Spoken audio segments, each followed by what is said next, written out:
हरिओम दोस्तों, स्वागत है आपका free study bye Lodhi sir के यूट्यूब चैनल में। दोस्तों मैं कृपाल लोधी। दोस्तों आज हम आपको लेकर के आए हैं सरलीकरण या सिंप्लीफिकेशन का पार्ट 20 पार्ट 20 है ये। इसके पहले हम सिंप्लीफिकेशन या सरलीकरण के 19 पार्ट अपलोड कर चुके हैं। आप हमारी प्लेलिस्ट में जाकर के देख सकते हैं। दोस्तों हम यूट्यूब के माध्यम से निःशुल्क शिक्षक भर्ती परीक्षाएं संबंधी वीडियोज भी अपलोड करते हैं। साथ में मैथ्स, रीजनिंग, जीके, साइंस आदि वीडियो भी अपलोड करते हैं। आप हमारी प्लेलिस्ट में जाकर के देख सकते हैं। दोस्तों यदि आप हमारे चैनल पर पहली बार विजिट कर रहे हैं तो प्लीज हमारे चैनल को सब्सक्राइब कर लें, साथ में बेल आइकन पर क्लिक कर दें ताकि सबसे पहले नोटिफिकेशन आपको मिलता रहे। दोस्तों यदि आपने यहाँ तक हमारी आवाज को सुना है, हमारा वीडियो देखा, तो प्लीज लाइक भी कर दें। आज हम आपको सरलीकरण में मुख्यतः 4 टाइप के जो क्वेश्चन आते हैं इनको बताने वाले हैं। तो आइए दोस्तों प्रारंभ करते हैं। आज का टॉपिक सरलीकरण का पार्ट 20 है ये, जिसमें हम कुछ आपको आधार और घातांक संबंधी कुछ प्रश्न करवाएंगे। तो फर्स्ट क्वेश्चन है 2 raise to the power x plus 4 minus 2 raise to the power x plus 2 equal 3। 2 पे x धन 4 की घात ऋण 2 पे x धन 2 की घात बराबर 3। और स्टूडेंट इसमें पूछ रहे हैं find the value of x, मतलब कह रहे हैं x का मान क्या होगा। स्टूडेंट्स जैसा कि आधार घातांक के नियमों में हमने आपको शुरू में बताया था, यदि वो आपको आधार घातांक के नियम पता नहीं है तो मुख्यतः एक जो नियम होता है ये होता है, यदि स्टूडेंट्स x पे m की घात है गुणा x पे n की घात है, कहने का मतलब ये कि यदि आधार समान है और बीच में सिंबल गुणा का लगा हुआ है स्टूडेंट, तो आधार को हम ज्यों का त्यों लिखते हैं, और यदि गुणा लगा है तो गुणा में घातें क्या हो जाती हैं, जुड़ जाती हैं। मतलब x पे m की घात गुणा x पे n की घात बराबर होता है x पे m धन n की घात। इसको हम हिंदी में कहते हैं यदि आधार समान है तो गुणा में घातें जुड़ती हैं। और स्टूडेंट्स इसी नियम का उपयोग यहाँ पर हम करेंगे, करना ही है, उसी से ये इस टाइप के क्वेश्चन को सॉल्व करते हैं। तो वो कैसे कर सकते हैं हम, यहाँ देखो स्टूडेंट्स 2 पे लिखा है x धन 4 की घात।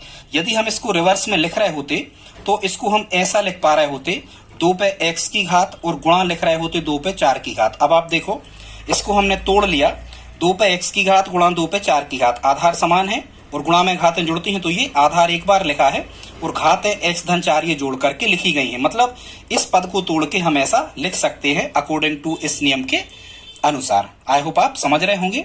ये ऋण ज्यों का त्यों इसी प्रकार से ये पद लिखा है, 2 पे x धन 2 जोड़ के यदि लिखें तो इसको हम लिख सकते हैं 2 पे x की घात और गुणा 2 पे कितने की घात, 2 की घात। ठीक है स्टूडेंट्स, अब जब हम आधार समान है गुणा में घातें जोड़ेंगे तो 2 पे कितना मिल जाएगा, x धन 2 की घात। मतलब इसको तोड़ के हम इस फॉर्मेट में लिख सकते हैं। ठीक है स्टूडेंट्स, अब हम देखते हैं यहाँ देखो ऋण के पहले 2 पे x की घात यहाँ भी है और ऋण के बाद 2 पे x की घात यहाँ भी है। मतलब ये 2 पद हो गए और 2 पे x की घात यहाँ भी है और यहाँ भी है। मतलब हम यहाँ से उभयनिष्ठ या कॉमन ले सकते हैं। तो 2 पे x की घात को यदि हम कॉमन ले लें तो स्टूडेंट्स यहाँ हमें मिलेगा 2 पे 4 की घात ऋण 2 पे 2 की घात, ये बच जाएगा।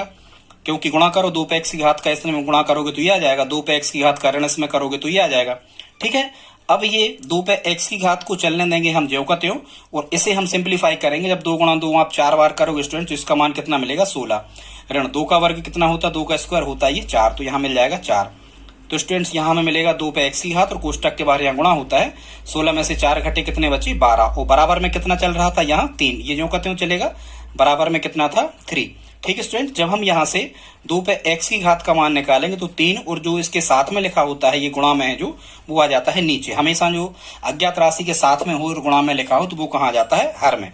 अब हम जब यहाँ कैंसिल आउट करेंगे तो 3 एकम 3, 3 चौको 12। स्टूडेंट इसके बाद से आप यहाँ देखें तो हमें कितना मिल गया, 2 पे x की घात बराबर कितना मिल गया, 1/4। इसको हम लिख सकते हैं 2 पे x की घात बराबर 4 को लिख सकते हैं 2 पे 2 की घात। ठीक है स्टूडेंट्स, फिर एक नियम और होता है, कभी भी घात को अंश से हर और हर को अंश में ले जाया जाता है स्टूडेंट, तो ध्यान से समझें आप, घात का सिंबल पलट जाता है। मतलब ये 2 ज्यों के त्यों रहेंगे। यदि हम 2/1 कर दें और ये जो धन 2 की घात है ये कितने की हो जाएगी, ऋण 2 की। 1/1 हम लिखते नहीं है। अब स्टूडेंट्स एक नियम और है, यदि आधार समान हो तो आधार से आधार कैंसिल हो जाता है और घातें घातें बराबर लिख देते हैं। माने यहाँ भी आधार 2 है, यहाँ भी आधार 2 है, तो 2 से 2 कैंसिल आउट। या हम यह कह सकते हैं स्टूडेंट्स कि आधार बराबर होने पर घातें बराबर लिख दी जाती हैं, आधार को नहीं लिखा जाता। ठीक है स्टूडेंट, ये नियम होता है। तो आधार बराबर होने पर आधार कैंसिल आउट हो गए, x बराबर कितना मिल गया, ऋण 2। और यही स्टूडेंट्स हमें x की वैल्यू ही फाइंड करना थी, तो ये x का मान ऋण 2 हमारा क्या होगा, आंसर होगा। आप यहाँ ऋण 2 रख के देख हल कर भी सकते हैं, ऋण 2 आप ठीक है यहाँ रख के देखना, आंसर ये कितना प्राप्त हो जाएगा आपको, 3 प्राप्त यहाँ से हो जाएगा। ठीक है, ये 4 बन जाएगा और ये 1 बन जाएगा। स्टूडेंट्स इसी प्रकार से हमने एक क्वेश्चन और लिया है। सेकंड क्वेश्चन को हम देखते हैं। इसमें स्टूडेंट्स कह रहे हैं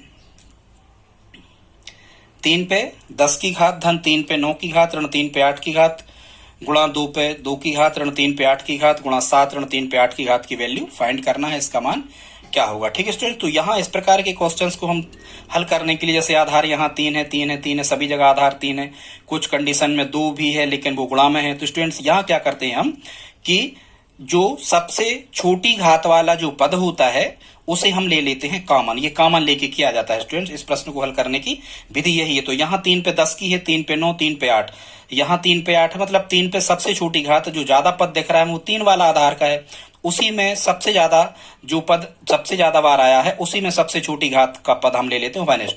तो 3 पे 8 की घात का पद ले लेते हैं हम यहाँ स्टूडेंट्स उभयनिष्ठ। अब हमें क्या मिल जाएगा, यहाँ 3 पे 8 की घात है, यहाँ 3 पे 10 की घात है, हम 3 पे 8 की घात में कितने का गुणा करें कि 3 पे 10 की घात आ जाए, तो यहाँ आएगा स्टूडेंट्स 3 पे कितने की घात 2 की घात का हम गुणा कर देंगे। ठीक है, आधार समान तो गुणा में घातें जुड़ती हैं, यहाँ कोष्टक के बाहर गुणा रहता है। अब आप करके देखो, 3 पे 8 की धन 3 पे 2 की तो 3 पे 10 की हो जाएगी। ठीक है, धन ये जो कहते हो 3 पे 8 की घात का कितने में गुणा करेंगे, 3 पे 9 की घात हो जाए तो हम कहेंगे 3 पे 1 की घात, आधार समान है 8 और 1 9 हो जाएंगे। ऋण जो कहते हो यहाँ 3 पे 8 जो कहते हो हैं तो 3 पे 8 का कितने में गुणा करेंगे, 3 पे 8 हो जाए तो आप कहोगे 1 में, तो 1 यहाँ लिख दिया, यहाँ इंटू है तो गुणा लिख दिया, 2 पे वर्ग जो कहते हो रहेगा। ठीक है, फिर यहाँ ऋण लगा तो ऋण लगा दो, 3 पे 8 की घात में कितने का गुणा करेंगे, 3 पे 8 किया जाए तो यहाँ 1 गुणा लगा के 7 लिखी रहने दो। ऋण 3 पे 8 की घात का कितने में गुणा करेंगे, 3 पे 8 की घात आ जाए तो 1 का, तो वो हमने यहाँ लिख दिया। स्टूडेंट जब हम इसे सिंप्लीफाई कर रहे होंगे तो 3 पे 8 जो कहते हो 3 का वर्ग कितना मिलेगा 9 धन यहाँ 3 पे 1 की घात मिलेगा 3 ऋण 2 का वर्ग 2 दूनी 4 और 4 का 1 में गुणा होगा 4 ऋण 7 एकम 7 और यहाँ ऋण का 1 ज्यों कहते हो। ठीक है स्टूडेंट, जब हम इसे आगे बढ़ा रहे होंगे तो ये 9 और 3 कितने हो गए 12 और स्टूडेंट समान चिन्ह जुड़ते हैं 4 7 और 1 इनका चिन्ह सभी जगह ऋण है, ये समान चिन्ह जुड़ जाएंगे 4 7 11 और 1 कितने हो जाएंगे 12, लेकिन समान जुड़े चाहे समान घटे बड़ी संख्या के सामने का चिन्ह लगता है, ऋण के 7 थे तो ये ऋण के 12 हो गए। ठीक है स्टूडेंट्स, अब पहले कोष्टक हल किया जाता है, हम 12 में से जब 12 घटा रहे होंगे स्टूडेंट वो कोष्टक के बाहर रहता है गुणा, तो 3 पे 8 की घात ज्यों कहते हो वो 12 में से 12 घट रहे होंगे तो यहाँ कितना मिल रहा होगा 0। और स्टूडेंट जब हम 3 पे 8 की घात का 0 में गुणा कर रहे होंगे तो 0 में संसार की किसी भी संख्या या अंक का गुणा किया जाए स्टूडेंट्स आंसर कितना आता है 0 ही आता है। इसका मतलब क्या रहा कि इसका आंसर कितना होगा 0। आई होप आप समझ गए होंगे। अब स्टूडेंट्स हमने 2 टाइप के क्वेश्चंस को यहाँ और लिया है। इसके पहले हम आपको चौथा क्वेश्चन समझा रहे हैं, इसके बाद हम आपको तीसरा हल करके बताएंगे। तो आइए देखते हैं चौथा क्वेश्चन कैसे हल करना है। यहाँ कह रहे हैं स्टूडेंट्स 5/3 पूरे पे ऋण 5 की घात गुणा 5/3 पूरे पे ऋण 11 की घात बराबर 5/3 पे 8x की घात, तो x की वैल्यू क्या होगी। यहाँ भी स्टूडेंट्स वही है, वही नियम हम लगाएंगे। कौन सा नियम लगाएंगे कि x पे यदि m की घात हो गुणा x पे n की घात हो, आधार समान है स्टूडेंट्स तो गुणा में घातें क्या हो जाती हैं जुड़ जाती हैं, x पे कितने की हो जाती है m धन n की। ठीक है, तो उसी नियम का यहाँ हम यूज करेंगे स्टूडेंट्स। तो यहाँ क्या कह रहे हैं, यहाँ भी क्या कंडीशन बन रही है, आधार समान है 5/3 यहाँ भी है और 5/3 सभी जगह है, तो 5/3 को लिखेंगे हम एक बार, और यदि आधार समान है वो बीच में क्या लगा गुणा तो घातें जुड़ जाती हैं। यहाँ घात थी ऋण 5 में, ये ऋण 11 क्या हो जाएंगे जुड़ जाएंगे, तो ऋण 5 धन 2 चिन्ह रेगुलर में नहीं लगते तो ऋण 11 हम ऐसे लिख लेंगे बराबर यहाँ कितना था 5/3 पे कितने की घात थी 8x की, ये हम ज्यों का त्यों रखेंगे। ठीक है स्टूडेंट्स, अब यहाँ हम मिलेगा 5/3 पे ऋण 5 और धन का ऋण में आसमान चिन्हों का गुणा ऋण होता है, ये 11 ऋण के ही हो गए, वो बराबर कितना मिला हमें 5/8 पे कितने की घात यहाँ 8x की घात, ये ज्यों का त्यों चलेगा। ठीक है स्टूडेंट्स, फिर यहाँ जब हम इसे सिंप्लीफाई कर रहे होंगे तो 5/3 ज्यों के त्यों ऋण 5 और ऋण 11 समान चिन्ह जुड़ते हैं, 11 और 5 16 हो गए, पर बड़ी संख्या के ही रहते हैं, माने ऋण के 16 यहाँ मिल जाएंगे बराबर 5/8 ये ज्यों के त्यों रहेंगे और पूरे पे कितने की घात 8x की घात। अब यहाँ स्टूडेंट्स आधार समान है 5/3 यहाँ भी है 5/3 यहाँ भी है। अभी हमने आपको बताया था यदि आधार समान हो तो स्टूडेंट्स हम ये कह रहे थे यदि आधार समान हो तो आधार से आधार कट जाते हैं, या सीधी सी बात ये कि आधार समान होने पर घातें भी या आधार बराबर होने पर घातें भी बराबर हो जाती हैं। तो यहाँ इसकी घात कितनी है ऋण 16 बराबर इसकी घात कितनी है 8x, मतलब हमें कितना मिल रहा होगा स्टूडेंट्स, यहाँ मिल रहा होगा हमें, इसके बाद से यहाँ देखें ऋण 16 बराबर कितना मिल रहा होगा 8x, या हम कहें 8x बराबर ऋण 16, एक ही बात है। इसलिए जब हम x की वैल्यू फाइंड कर रहे होंगे तो ऋण 16/8, 8 से ये ऋण 16 दो बार कट रहे होंगे, चिन्ह जो करते हो तो x का मान कितना आ जाएगा स्टूडेंट्स ऋण 2, और ये ऋण 2 ही हमारा क्या होगा आंसर होगा। आई होप आपको समझ में आया होगा। अगला क्वेश्चन देखते हैं लास्ट, वो है तो स्टूडेंट्स इसी टाइप का, लेकिन कुछ थोड़ा सा उसमें चेंज है, और वो क्या है आइए देखते हैं। कह रहे हैं a/b पे x ऋण 3 की घात बराबर b/a पे 5 ऋण 2x की घात, तो x की वैल्यू क्या होगी। यहाँ स्टूडेंट्स अंतर केवल इतना है कि यहाँ आधार बराबर नहीं है, यहाँ a/b है और यहाँ b/a है। तो ऐसे प्रश्नों को हल करने में, क्योंकि घातांकों के नियम तभी बराबर हो लगते हैं जब आधार समान हो, तो हम कहते हैं गुणा में घातें जुड़ती हैं, इस टाइप से। तो यहाँ स्टूडेंट्स हम क्या कर सकते हैं, या तो पूरे को a/b बना लेते हैं या पूरे को b/a बना लेते हैं। ठीक है स्टूडेंट्स, पहले ही को हम चेंज कर लेते हैं।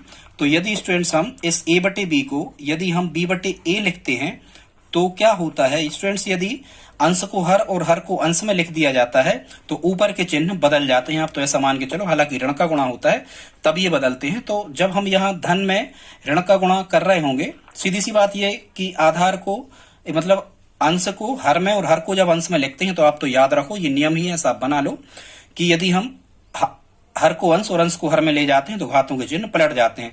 x धन के थे तो x हो जाएंगे ऋण के, और 3 ऋण के थे तो 3 हो जाएंगे धन के। तो ये कितना मिल गया b/a, और बराबर यहां भी कितना चल रहा था b/a। अब हमें इसे नहीं बदलना है, और घात चल रही थी 5 ऋण 2x की।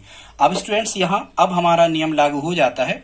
कौन सा नियम लागू हो जाता है कि यदि आधार यहां भी बराबर है और आधार यहां भी बराबर है, ठीक है स्टूडेंट्स, दोनों तरफ के आधार बराबर हैं, तो आधार से आधार ये कैंसिल आउट हो जाएगा, घातें घातें बराबर हो जाएंगी। तो यहाँ की घात थी कितनी ऋण x धन 3 की, और इस तरफ की घात थी 5 ऋण 2x की। अब हमारा केवल ये सिंपल समीकरण बन गया। अब हम इसमें क्या करेंगे, x के एक तरफ और अंक के एक तरफ करके पक्षांतरण करके हम इसे सिंप्लीफाई कर लेंगे। ठीक है तो स्टूडेंट्स, ऋण x ज्यों के त्यों, ये 2x बराबर किस तरफ आए तो काय के हो गए धन के हो गए, बराबर 5 ज्यों के त्यों, 3 बराबर किस तरफ आए तो काय के हो गए ऋण के। ठीक है, 2x में से एक x घटे, असमान चिन्ह घटते हैं तो केवल x बचेगा, बड़ी संख्या धन है तो धन के, धन हम लगाते नहीं है, तो 5 में से 3 घटे तो कितना बचेगा 2 बचेगा स्टूडेंट। ठीक है, तो 2 ही इसका क्या रहा होगा आंसर आ रहा होगा। ठीक है स्टूडेंट्स, यदि आपको ये वीडियो आज का अच्छा लगा हो तो प्लीज इसे लाइक कर दें, और यदि दोस्तों आप हमारी हेल्प करना चाहते हैं तो प्लीज हमारे इस वीडियो को अपने दोस्तों के साथ में स्टडी ग्रुप में शेयर जरूर करें। मिलते हैं अगली वीडियो में।